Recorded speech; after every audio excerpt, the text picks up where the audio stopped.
Первое, это газификация, как бы неудивительно было, да? Но я не говорю про надежность, я сегодня хочу подчеркнуть про дефицит газа. У нас в газовой республике во многих населенных пунктах, депутаты знают, и в принципе, я надеюсь, правительство тоже знает, есть дефицит газа.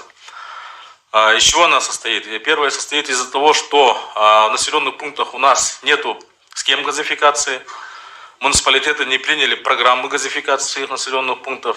Ну и второе, самое большое, это отсутствие финансирования со стороны муниципалитетов и со стороны республиканского бюджета. Если вот, например, брать город Якутск, то у нас на сегодняшний день отказов более 2000 абонентов мы отказали. В сумме, Максим Викторович в правительственном части говорил о сумме 467 миллионов рублей для того, чтобы убрать дефицит газа в городе Якутске и пригородах. Примерно это где-то в год надо будет по 50 миллионов закладывать для того, чтобы строить новые газопроводы, расширять диаметр газопровода для того, чтобы этот дефицит убрать. У меня просьба правительству уделить на это внимание. Соответственно, каким-то образом найти вместе с муниципалитетами те решения, которые бы позволили бы им за счет республиканских денег составить схему газификации, программу газификации, ну и начать строительство проводов. Это первый блок. Второй блок, мы говорим промышленность. Да? У нас в структуре экономики половина, это, наверное, скорее всего, от добычи полезных ископаемых и в целом от промышленности. А между тем, у нас есть закон, который мы приняли в феврале 2018 года, закон о промышленной политике Республики Саха-Якутия, который никак не работает. Значит, в статье 9 есть пункт, по которому республика обязуется создать государственный фонд развития промышленности. Я вот неоднократно здесь тоже поднимал этот вопрос. Но, к сожалению, вот если смотреть бюджет 2019 года, у нас по государственной программе развития промышленности сумма там 119, с корректировкой там 126 миллионов рублей. Этого недостаточно для того, чтобы развивать промышленность.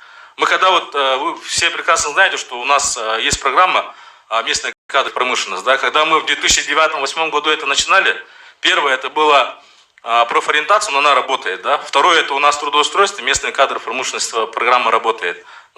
Спасибо Степану за то, что он тащит на себе все это. И третье, это участие местных предприятий, местных компаний с крупными предприятиями.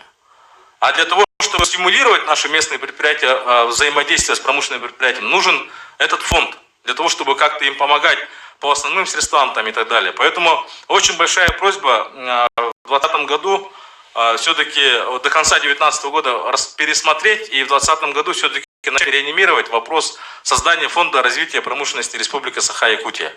С тем, чтобы начать работу именно с нашими местными предприятиями, для того, чтобы они участвовали в промышленном освоении и участвовали с крупными корпорациями для освоения наших ресурсов.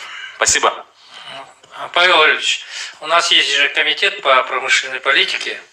Этот закон, говорите, прошлого года, да? В феврале 2018 года? Принят в 2018 году. В 2018 году, да. Срок 1,5 года прошло. Можно посмотреть его правоприменение. Мы говорили о том, что надо мониторить наши законы. Значит, нужно будет, наверное, Павел Петрович, в рамках работы комитета посмотреть вот этот закон о промышленности и внести предложение по нему, по его исполнению.